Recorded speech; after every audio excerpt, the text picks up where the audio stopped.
Assalamualaikum warahmatullahi wabarakatuh. Saya Bagaskara, NIM 2102516048663, offering B18 akan mempresentasikan tentang konsep dan pandangan Islam terhadap feminisme. Islam adalah agama pertama yang menempatkan perempuan sebagai makhluk yang tidak berbeda dengan laki-laki dalam hakikat kemanusiaannya.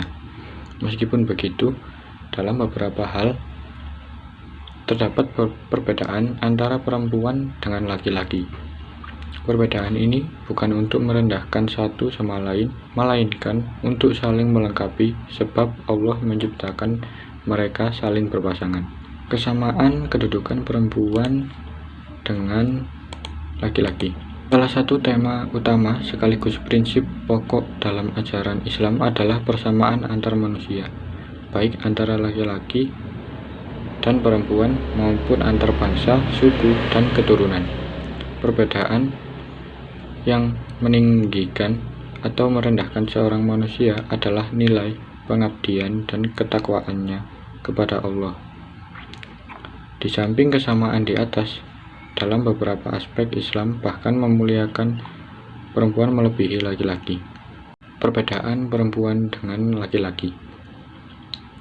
Letak perbedaan ini menurut Kiai Haji Ali Yafi sebagian besar menyangkut dua hal, yaitu perbedaan biologis dan perbedaan fungsional dalam kehidupan sosial.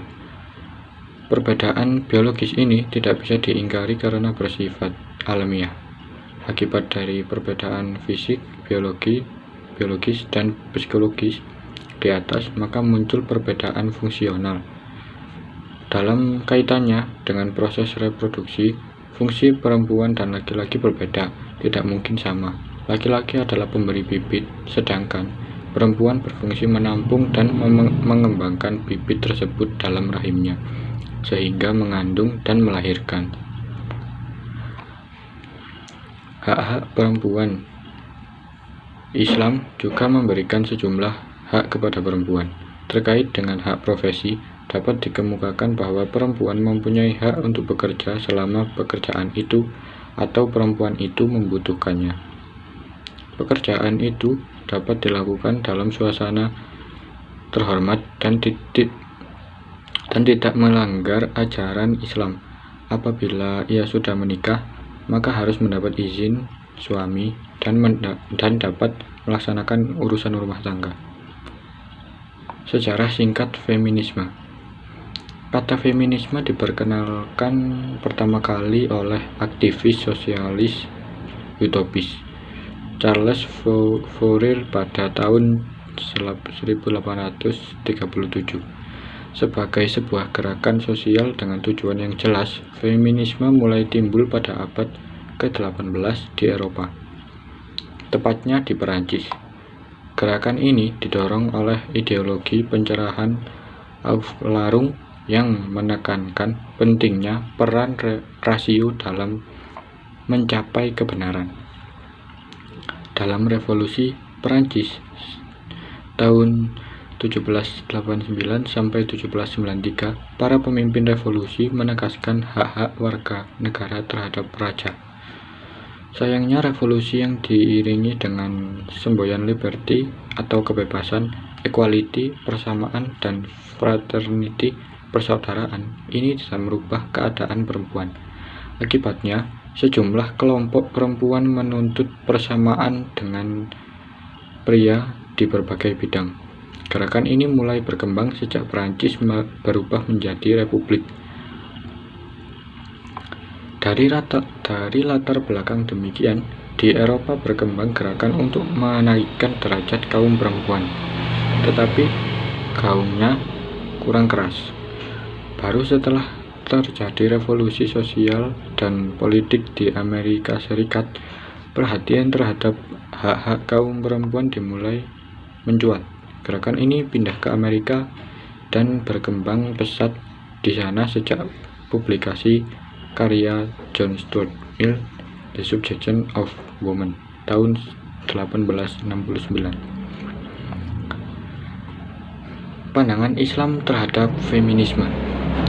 Bagaimanakah sebenarnya Islam memandang ide dan gerakan ini dengan mengkaji sejarah dan ide feminisme dan mengkaitkannya dengan ajaran Islam. Akan ditemukan jawabannya.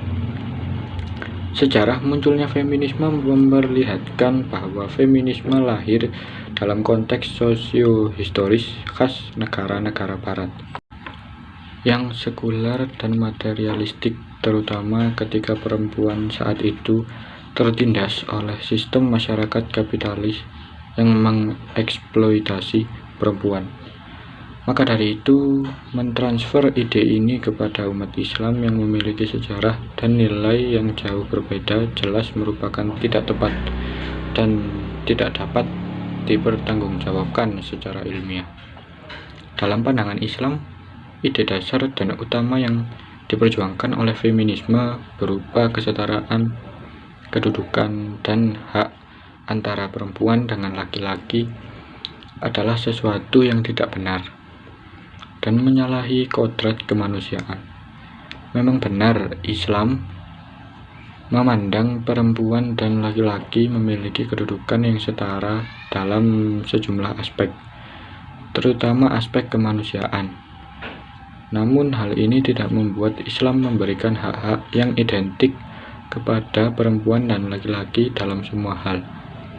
Allah menciptakan laki-laki dan perempuan dengan kondisi fisik, biologis, dan psikologis yang berbeda. Perbedaan-perbedaan ini kemudian menimbulkan fungsi yang berbeda pada diri mereka masing-masing.